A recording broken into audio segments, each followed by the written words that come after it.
Hello po, ito si Mrs. Apron and welcome sa aking channel. Ngayong episode na ito ay gagawa tayo ng mushroom buns with 3 different fillings.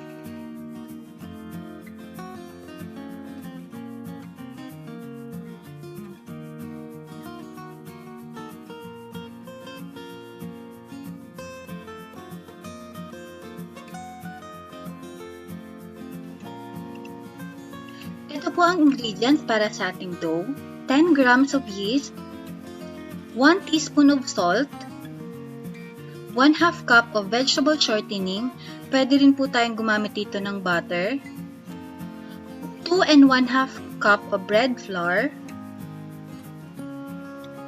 1 cup of cake flour, 3 egg yolks, medium eggs, at tutunawin natin itong ating 1/4 cup of butter at yung ating 1 cup of full cream milk. Pwede po kayong gumamit dito ng evaporated milk at 1/2 cup of white sugar. Ihalo natin lahat ng ating ingredients. Unahin natin sa full cream milk, white sugar,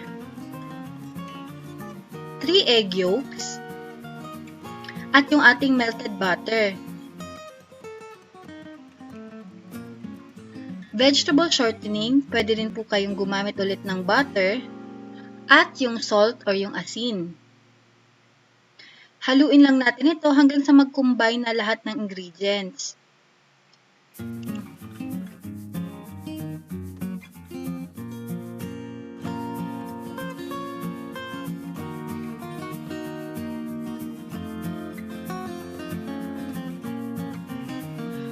Pag nahalo na natin lahat ng ating ingredients, ilalagay na natin yung ating all-purpose flour at yung ating cake flour. Isi-sift natin ito para masigurado nating walang ibang mahalo at hindi buo-buo ang ating flour o yung harina.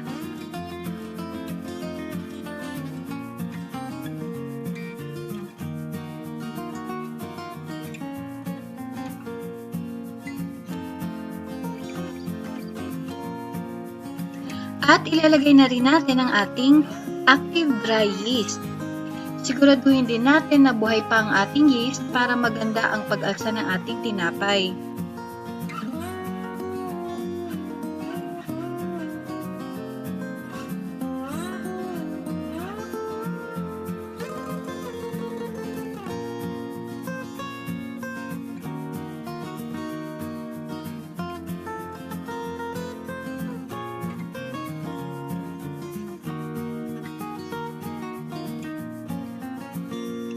I-mix natin ito hanggang sa mag-combine na lahat ng ating ingredients at ililipat na natin ito sa ating working table.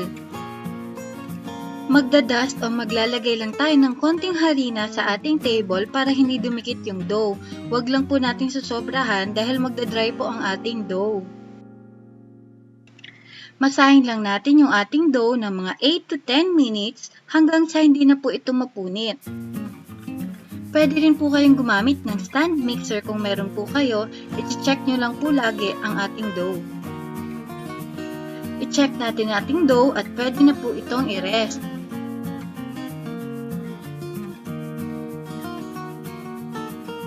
Pahiran po natin ng lard or mantika ang ating bowl bago po natin lagay ang dough para hindi ito dumikit.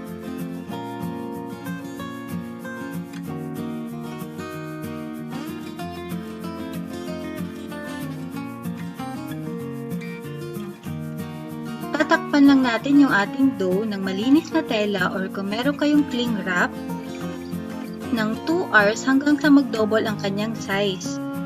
Habang nagre-rest ang ating dough, gagawin natin ang mga filling. Unahin natin sa yema filling. At ito yung mga sangkap: 1 cup of condensed milk, 1 tablespoon of unsalted butter, 2 tablespoons of cornstarch, 1 cup of evaporated milk, 3 egg yolks, at 1 teaspoon of vanilla. Sa isang bowl, ipaghalo lang natin yung ating condensed milk, evaporated milk, egg yolks, at yung ating vanilla. I-mix natin ito hanggang sa maghalo na ang ating ingredients. At lulutuin natin itong ating yema mixture sa medium heat or fire at continuous po ang ating pag-stir o paghalo para hindi po dumikit sa ating pan.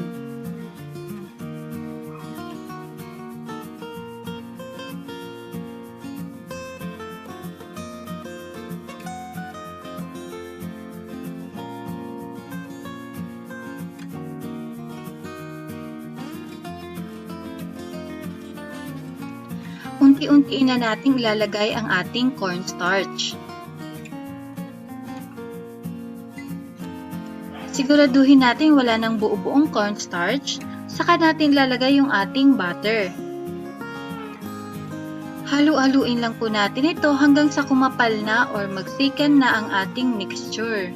Kapag naluto na ang ating yema mixture, pwede na natin itong hanguin. Gagawin naman natin ngayon yung mango filling, 1/2 cup of mango puree, 1 can of mango condensed milk flavored, 1 cup of evaporated milk, 1 1/2 tablespoon of butter, 2 tablespoon of cornstarch, at yung ating vanilla.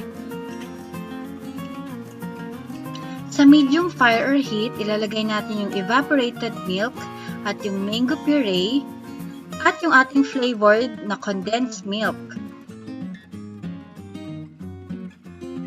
Halu-haluin lang natin ito at siguraduhin walang dumikit sa ating pan para hindi po ito masunog.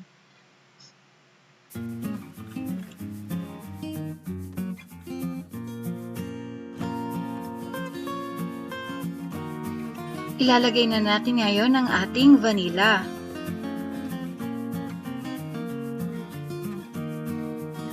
At isusunod na rin natin yung ating cornstarch. Siguraduhin lang po natin walang lumps or buo-buo.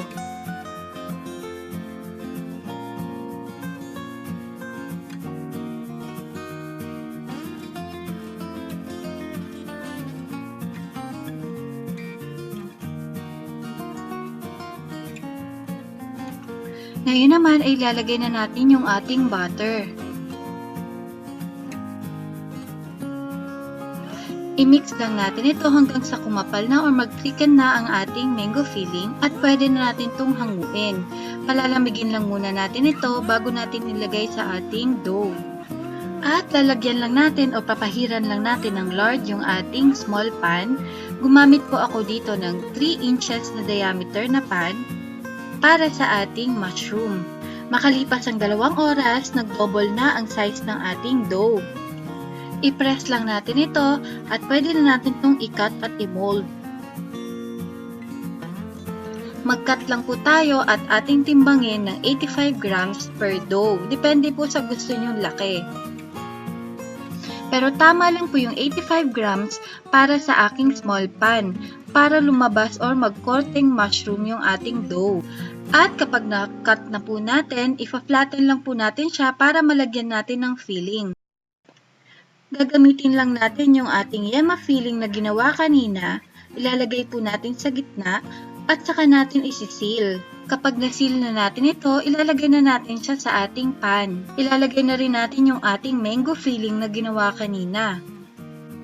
Sa recipe na ito ay makakagawa po tayo ng 12 pieces na mushroom bun.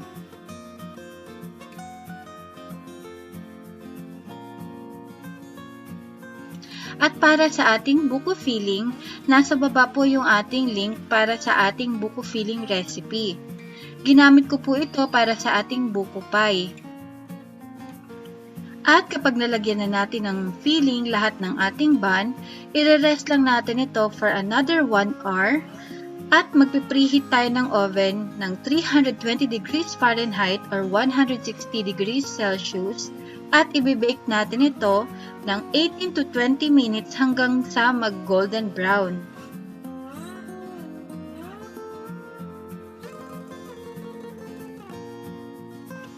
At ito na ang ating mushroom buns with 3 different flavors. Sana po ay nagustuhan nyo ang ating recipe ngayon. Pwede po kayong mag-like, share at mag-comment dito sa ating comment section. At sa mga hindi pa po nakakapag-subscribe, mag-subscribe na po kayo sa Mrs. Apron at linggo-linggo magpo-post tayo ng mga bagong recipes na tsak ay makakatulong sa atin at sa ating negosyo. Maraming salamat po!